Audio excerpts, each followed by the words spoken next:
Pembacaan firman Tuhan Perjanjian Baru hari ini, yaitu dalam Lukas 11 ayat 29-54. Tanda Yunus. Ketika orang banyak mengerumuninya, berkatalah Yesus, angkatan ini adalah angkatan yang jahat. Mereka menghendaki suatu tanda, tetapi kepada mereka tidak akan diberikan tanda selain tanda Nabi Yunus. Sebab seperti Yunus menjadi tanda untuk orang-orang Niniwe, demikian pula lah Anak Manusia akan menjadi tanda untuk angkatan ini. Pada waktu penghakiman, Ratu dari Selatan itu akan bangkit bersama orang dari angkatan ini dan ia akan menghukum mereka. Sebab Ratu ini datang dari ujung bumi untuk mendengarkan hikmat Salomo, dan sesungguhnya yang ada di sini lebih daripada Salomo. Pada waktu penghakiman, orang-orang Niniwe akan bangkit bersama angkatan ini dan mereka akan menghukumnya. Sebab orang-orang Niniwe itu bertobat waktu mereka mendengarkan pemberitaan Yunus, dan sesungguhnya yang ada di sini lebih daripada Yunus. Pelita tubuh. Tidak seorang pun yang menyalakan pelita lalu meletakkannya di kolong rumah atau di bawah gantang, melainkan di atas kaki dian, supaya semua orang yang masuk dapat melihat cahayanya. Matamu adalah pelita tubuhmu. Jika matamu baik, teranglah seluruh tubuhmu, tetapi jika matamu jahat, gelaplah tubuhmu. Karena itu perhatikanlah supaya terang yang ada padamu jangan menjadi kegelapan. Jika seluruh tubuhmu terang dan tidak ada bagian yang gelap, maka seluruhnya akan terang, sama seperti apabila pelita menerangi engkau dengan cahayanya. Yesus mengecam orang-orang Farisi dan ahli-ahli Taurat. Ketika Yesus selesai mengajar, seorang Farisi mengundang dia untuk makan di rumahnya. Maka masuklah ia ke rumah itu, lalu duduk makan. Orang Farisi itu melihat hal itu dan ia heran, karena Yesus tidak mencuci tangannya sebelum makan. Tetapi Tuhan berkata kepadanya, "Kamu orang-orang Farisi, kamu membersihkan bagian luar dari cawan dan pinggan, tetapi bagian dalammu penuh rampasan dan kejahatan. Hai orang-orang bodoh, bukankah Dia yang menjadikan bagian luar, Dia juga yang menjadikan bagian dalam? Akan tetapi, berikanlah isinya sebagai sedekah dan sesungguhnya semuanya akan menjadi bersih bagimu.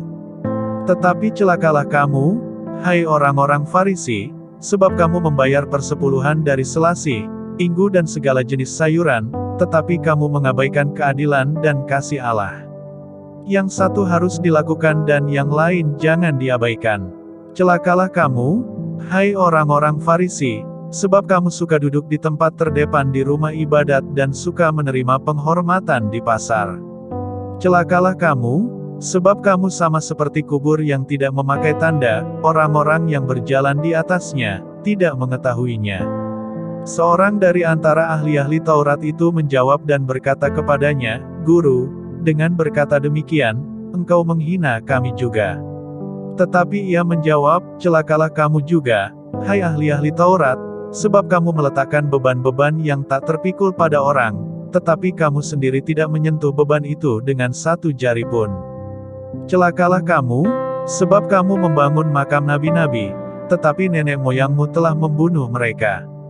Dengan demikian kamu mengaku bahwa kamu membenarkan perbuatan-perbuatan nenek moyangmu, sebab mereka telah membunuh nabi-nabi itu dan kamu membangun makamnya. Sebab itu hikmat Allah berkata, Aku akan mengutus kepada mereka nabi-nabi dan rasul-rasul dan separuh dari antara nabi-nabi dan rasul-rasul itu akan mereka bunuh dan mereka aniaya. Supaya dari angkatan ini dituntut darah semua nabi yang telah tertumpah sejak dunia dijadikan.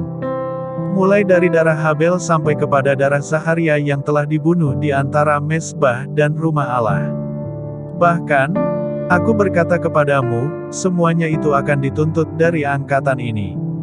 Celakalah kamu, hai ahli-ahli Taurat, sebab kamu telah mengambil kunci pengetahuan, kamu sendiri tidak masuk ke dalam dan orang yang berusaha untuk masuk ke dalam kamu halang-halangi." Dan setelah Yesus berangkat dari tempat itu, ahli-ahli Taurat dan orang-orang Farisi terus-menerus mengintai dan membanjirinya dengan rupa-rupa soal. Untuk itu mereka berusaha memancingnya, supaya mereka dapat menangkapnya berdasarkan sesuatu yang diucapkannya. Demikianlah pembacaan firman Tuhan Perjanjian Baru hari ini. Pembacaan firman Tuhan Perjanjian Lama hari ini, yaitu dalam Rut pasal 1, 2, 3, dan 4. Rut 1 ayat 1-22. Rut dan Naomi. Pada zaman para hakim memerintah ada kelaparan di tanah Israel. Lalu pergilah seorang dari Betlehem Yehuda beserta istrinya dan kedua anaknya laki-laki ke daerah Moab untuk menetap di sana sebagai orang asing. Nama orang itu ialah Elimelek, nama istrinya Naomi dan nama kedua anaknya Mahlon dan Kilion, semuanya orang-orang Efrata dari Betlehem Yehuda, dan setelah sampai ke daerah Moab, diamlah mereka di sana. Kemudian matilah Elimelek, suami Naomi, sehingga perempuan itu tertinggal dengan kedua anaknya. Keduanya mengambil perempuan Moab, yang pertama bernama Orpa, yang kedua bernama Rut, dan mereka diam di situ kira-kira 10 tahun lamanya. Lalu matilah juga keduanya, yakni Mahlon dan Kilion, sehingga perempuan itu kehilangan kedua anaknya dan suaminya. Kemudian berkemaslah ia dengan kedua menantunya dan ia pulang dari daerah Moab, sebab di daerah Moab ia mendengar bahwa Tuhan telah memperhatikan umatnya dan memberikan makanan kepada mereka. Maka berangkatlah ia dari tempat tinggalnya itu, bersama-sama dengan kedua menantunya. Ketika mereka sedang di jalan untuk pulang ke tanah Yehuda, berkatalah Naomi kepada kedua menantunya itu, "Pergilah, pulanglah masing-masing ke rumah ibunya, Tuhan kiranya menunjukkan kasih-Nya kepadamu, seperti yang kamu tunjukkan kepada orang-orang yang telah mati itu dan kepadaku. Kiranya atas karunia Tuhan kamu mendapat tempat perlindungan, masing-masing di rumah suaminya." Lalu diciumnyalah mereka, tetapi mereka menangis dengan suara keras, dan berkata kepadanya, "Tidak, kami ikut dengan engkau pulang kepada bangsamu." Tetapi Naomi berkata, "Pulanglah, anak-anakku, mengapakah kamu turut dengan aku? Bukankah tidak akan ada lagi anak laki-laki yang kulahirkan untuk dijadikan suamimu nanti? Pulanglah, anak-anakku, pergilah, sebab sudah terlalu tua aku untuk bersuami. Seandainya pikirku, ada harapan bagiku, dan sekalipun malam ini aku bersuami, bahkan sekalipun aku masih melahirkan anak laki-laki. Masakan kamu menanti sampai mereka dewasa? Masakan karena itu kamu harus menahan diri dan tidak bersuami? Janganlah kiranya demikian, anak-anakku, bukankah jauh lebih pahit yang aku alami daripada kamu, sebab tangan Tuhan teracung terhadap aku." Menangis pula mereka dengan suara keras, lalu Orpa mencium mertuanya itu minta diri, tetapi Rut tetap berpaut padanya. Berkatalah Naomi, "Telah pulang iparmu kepada bangsanya dan kepada para allahnya, pulanglah mengikuti iparmu itu." Tetapi kata Rut, "Janganlah desak aku meninggalkan engkau dan pulang dengan tidak mengikuti engkau, sebab kemana engkau pergi, ke situ jugalah aku pergi, dan di mana engkau bermalam, di situ jugalah aku bermalam, bangsamulah bangsaku dan Allahmulah Allahku. Di mana engkau mati, aku pun mati di sana, dan di sanalah aku dikuburkan. Beginilah kiranya Tuhan menghukum aku, bahkan lebih lagi daripada itu, jikalau sesuatu apapun memisahkan aku dari engkau, selain daripada maut." Ketika Naomi melihat bahwa Rut berkeras untuk ikut bersama-sama dengan dia, berhentilah ia berkata-kata kepadanya. Dan berjalanlah keduanya sampai mereka tiba di Betlehem. Ketika mereka masuk ke Betlehem, gemparlah seluruh kota itu karena mereka, dan perempuan-perempuan berkata, "Naomikah itu?" Tetapi ia berkata kepada mereka, "Janganlah sebutkan aku Naomi, sebutkanlah aku Mara, sebab Yang Maha Kuasa telah melakukan banyak yang pahit kepadaku. Dengan tangan yang penuh aku pergi, tetapi dengan tangan yang kosong Tuhan memulangkan aku. Mengapakah kamu menyebutkan aku Naomi? Karena Tuhan telah naik saksi menentang aku dan Yang Maha Kuasa telah mendatangkan malapetaka kepadaku." Demikianlah Naomi pulang bersama-sama dengan Rut, perempuan Moab itu, menantunya, yang turut pulang dari daerah Moab. Dan sampailah mereka ke Betlehem pada permulaan musim menuai jelai. Rut 2 ayat 1-23.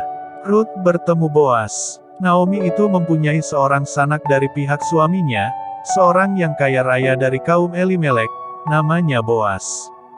Maka Rut, perempuan Moab itu, berkata kepada Naomi, biarkanlah aku pergi ke ladang memungut bulir-bulir jelai di belakang orang yang murah hati kepadaku." Dan sahut Naomi kepadanya, "Pergilah, anakku." Pergilah ia, lalu sampai di ladang dan memungut jelai di belakang penyabit-penyabit. Kebetulan ia berada di tanah milik Boas, yang berasal dari kaum Elimelek. Lalu datanglah Boas dari Betlehem. Ia berkata kepada penyabit-penyabit itu, "Tuhan kiranya menyertai kamu." Jawab mereka kepadanya, "Tuhan kiranya memberkati Tuan." Lalu kata Boas kepada bujangnya yang mengawasi penyabit-penyabit itu, "Dari manakah perempuan ini?" Bujang yang mengawasi penyabit-penyabit itu menjawab, "Dia adalah seorang perempuan Moab. Dia pulang bersama-sama dengan Naomi dari daerah Moab." Tadi ia berkata, "Izinkanlah kiranya aku memungut dan mengumpulkan jelai dari antara berkas-berkas jelai ini di belakang penyabit-penyabit." Begitulah ia datang dan terus sibuk dari pagi sampai sekarang dan seketika pun ia tidak berhenti. Sesudah itu berkatalah Boas kepada Rut, "Dengarlah dahulu, anakku. Tidak usah engkau pergi memungut jelai ke ladang lain dan tidak usah juga engkau pergi dari sini, tetapi tetaplah dekat pengerja-pengerjaku perempuan. Lihat saja ke ladang yang sedang disabit orang itu. Ikutilah perempuan-perempuan itu dari belakang. Sebab aku telah memesankan kepada pengerja-pengerja lelaki jangan mengganggu engkau. Jika engkau haus, pergilah ke tempayan-tempayan dan minumlah air yang dicedok oleh pengerja-pengerja itu." Lalu sujudlah Rut menyembah dengan mukanya sampai ke tanah dan berkata kepadanya, "Mengapakah aku mendapat belas kasihan daripadamu, sehingga Tuhan memperhatikan aku, padahal aku ini seorang asing?"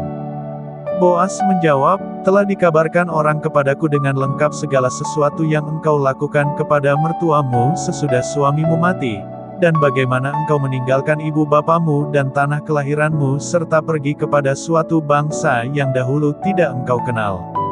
Tuhan kiranya membalas perbuatanmu itu, dan kepadamu kiranya dikaruniakan upahmu sepenuhnya oleh Tuhan, Allah Israel, yang di bawah sayapnya engkau datang berlindung." Kemudian berkatalah Rut, "Memang aku mendapat belas kasihan daripadamu, ya Tuanku, sebab Tuhan telah menghiburkan aku dan telah menenangkan hati hambamu ini, walaupun aku tidak sama seperti salah seorang hamba-hambamu perempuan." Ketika sudah waktu makan, berkatalah Boas kepadanya, "Datanglah kemari, makanlah roti ini dan celupkanlah suapmu ke dalam cuka ini."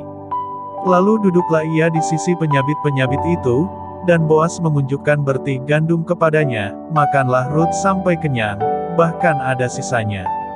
Setelah ia bangun untuk memungut pula, maka Boas memerintahkan kepada pengerja-pengerjanya, dari antara berkas-berkas itu pun ia boleh memungut, janganlah ia diganggu. Bahkan haruslah kamu dengan sengaja menarik sedikit-sedikit dari onggokan jelai itu untuk dia dan meninggalkannya, supaya dipungutnya, janganlah berlaku kasar terhadap dia. Maka ia memungut di ladang sampai petang, lalu ia mengirik yang dipungutnya itu, dan ada kira-kira seeva jelai banyaknya.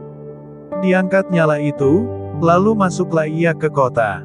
Ketika mertuanya melihat apa yang dipungutnya itu, dan ketika dikeluarkannya dan diberikannya kepada mertuanya sisa yang ada setelah kenyang itu, maka berkatalah mertuanya kepadanya, "Di mana engkau memungut dan di mana engkau bekerja hari ini?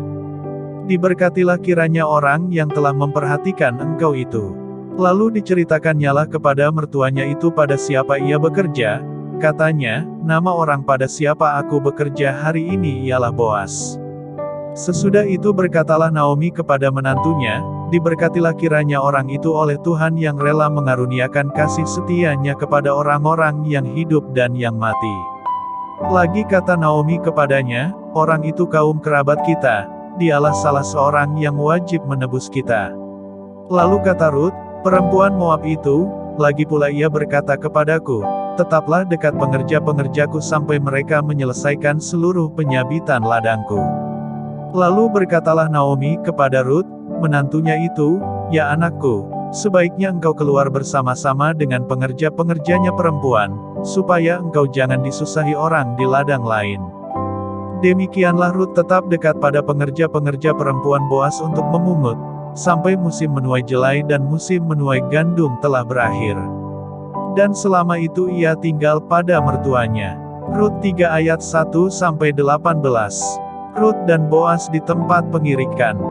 Lalu Naomi, mertuanya itu, berkata kepadanya, "Anakku, apakah tidak ada baiknya jika aku mencari tempat perlindungan bagimu supaya engkau berbahagia? Maka sekarang, bukankah Boas, yang pengerja-pengerjanya perempuan telah kau temani itu, adalah sanak kita? Dia pada malam ini menampi jelai di tempat pengirikan.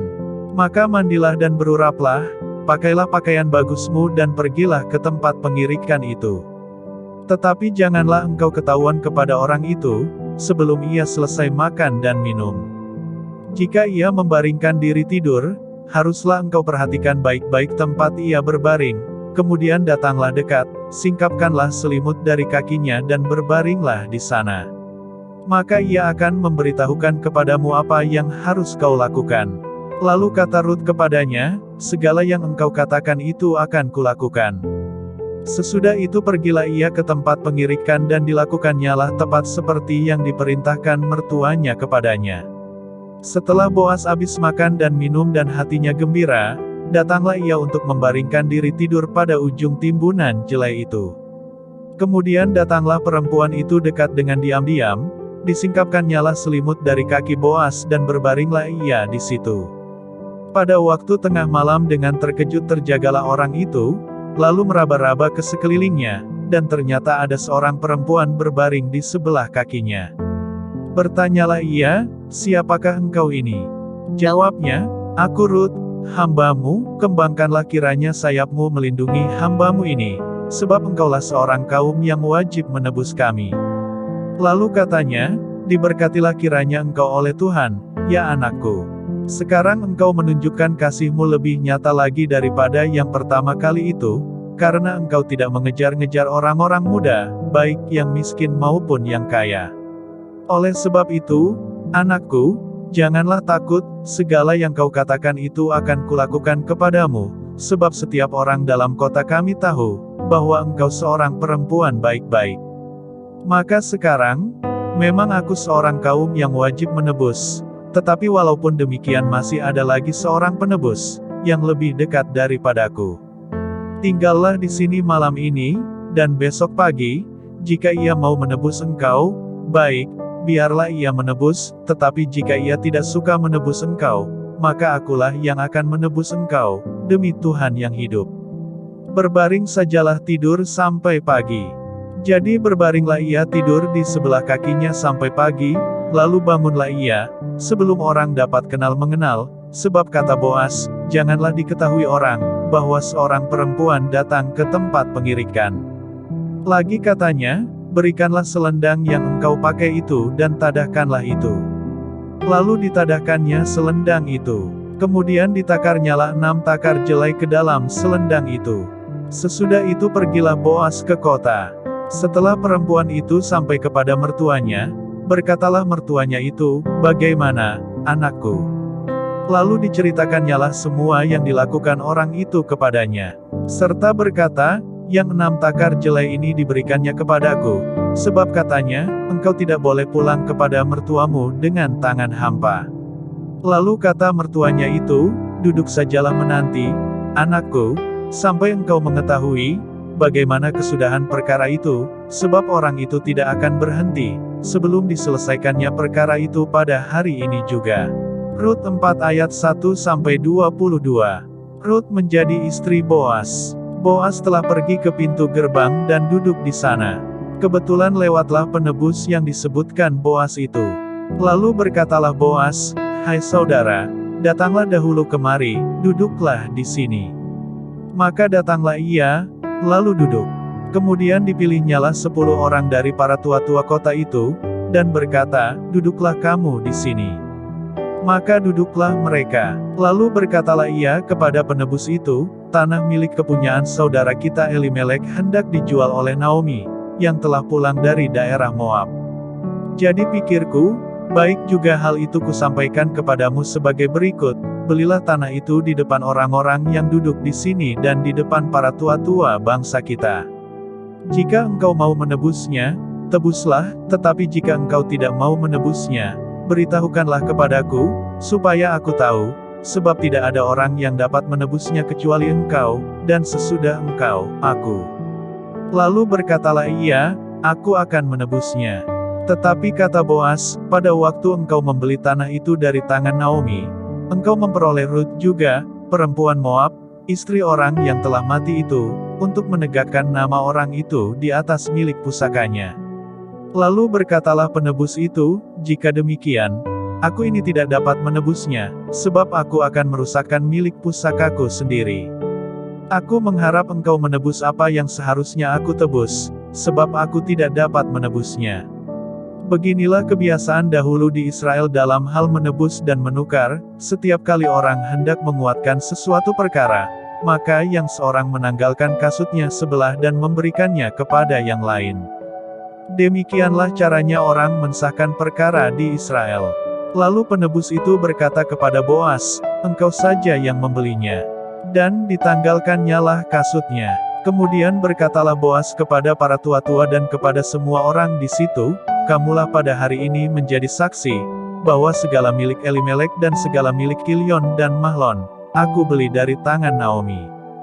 Juga Rut, perempuan Moab itu, istri Mahlon, aku peroleh menjadi istriku untuk menegakkan nama orang yang telah mati itu di atas milik pusakanya. Demikianlah nama orang itu tidak akan lenyap dari antara saudara-saudaranya dan dari antara warga kota.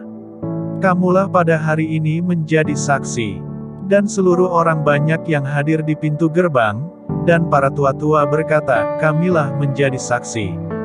Tuhan kiranya membuat perempuan yang akan masuk ke rumahmu itu sama seperti Rahel dan Lea, yang keduanya telah membangunkan umat Israel. Biarlah engkau menjadi makmur di Efrata dan biarlah namamu termasyur di Betlehem.